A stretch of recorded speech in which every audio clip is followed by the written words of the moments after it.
дар ноҳияи восеъ кормандони вазорати корҳои дохилии тоҷикистон бо роҳбарони муассисаҳои таълимии ноҳия, раисони кумитаҳои маҳаллаҳо вохӯрӣ намуданд.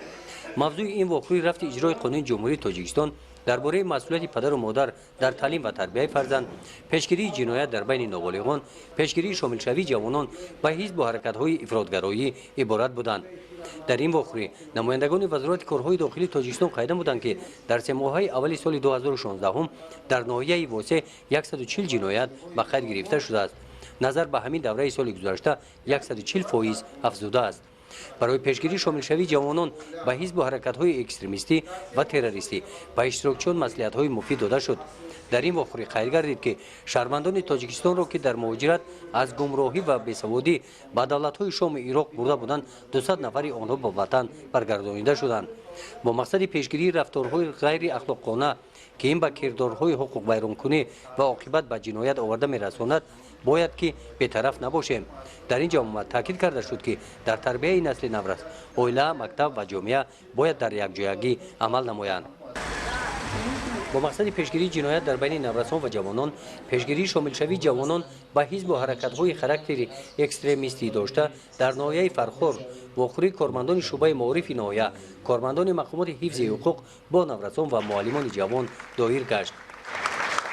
2 соли охир бо дар асоси нақшаи кори шуъбаи маориф мо бо фаъолони синфҳо, сардорони синфҳо, тозагии синфҳо, раисони шӯрои духтарон, ҷамъомади умумии хонандагонро мегзаронем ки дар он оиди баланд бардоштани кори таълиму тарбия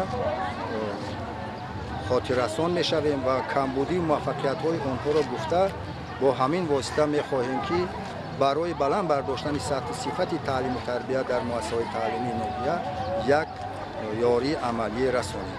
дар вохӯрӣ қайд карда шуд ки дар ноҳияи Фархор дар ин самт 2 соли охир байни хонандагон дар мактабҳо корҳои тарғиботӣ, чорабиниҳои маърифатӣ тарбиявӣ бурда шудаанд. дар мактабҳо созмони талабагӣ фаъолияти худро дар доираи талаботҳои замони имрӯза ба роҳ мондааст. ҳамкории мактабу оила зич гаштааст.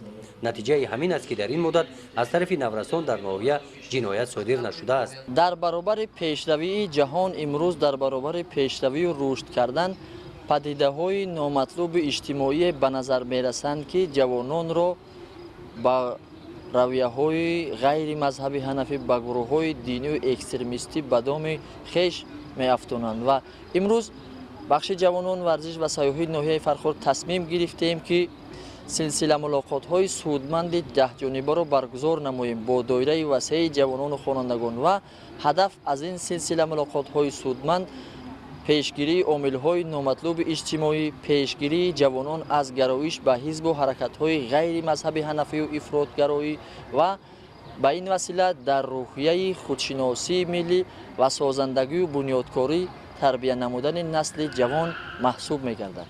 дар ҷомоат таъкид карда шуд ки наврасони ҷавонон зираку ҳушёр бояд бошанд, ба ҳар гуна ҳизбу ҳаракатҳои бегона ҳамроҳ нашаванд, аз одатҳои бад парҳез намуда тарзи ҳаёти солимро интихоб намоянд, барои ободии ин гӯшаи ватан саҳмгузор бошанд. албатта ҷавонон нерӯи бузурги сонана миллату давлат ҳастанд. ҳар як миллату ҳар як давлат аз ҷавонони худ умед бар ояндаи нек доранд ва инчунин ояндаи миллату давлат дар дасти худи мо ҷавонон аст. пас аз ин рӯ созандагони ҷомеаи солим ва ояндаи дурахшони ҳар як кишвар аз худи мо ҷавонон вобаста аст. месазад ки ҷавонон бо дасту дили пок баҳри ободу зебо намудани ватани аҷдодӣ бикӯшанд. пас дар пешбурди давлатдории навини тоҷик нақши арзандаеро гузоранд.